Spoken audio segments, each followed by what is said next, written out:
The goblet squat is a push exercise, and the target muscle are the quads. It's performed in the standing position using either body weight, dumbbells, or a kettlebell. For the setup, we want the feet to be slightly wider than shoulder width. And we're going to have nice tall posture. That means shoulders back, chest up, chin tucked. With the weight, I'm using a dumbbell.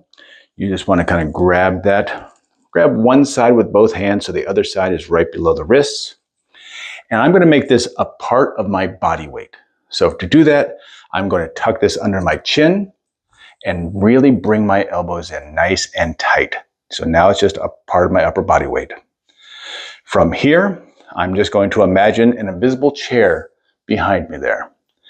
And I'm going to lower down, breathing in as I do.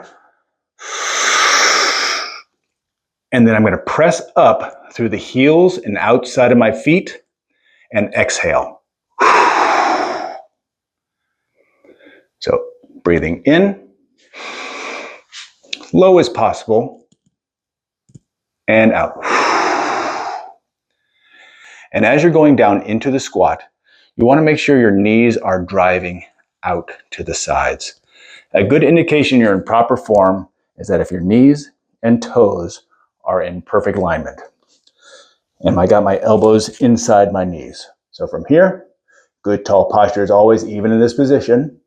Pressing up through the heels, exhaling. Really explosive movement there. Nice and controlled and slow down. And explosive up. Nice slow tempo. And the eccentric move here, down. And explosive in the concentric, up.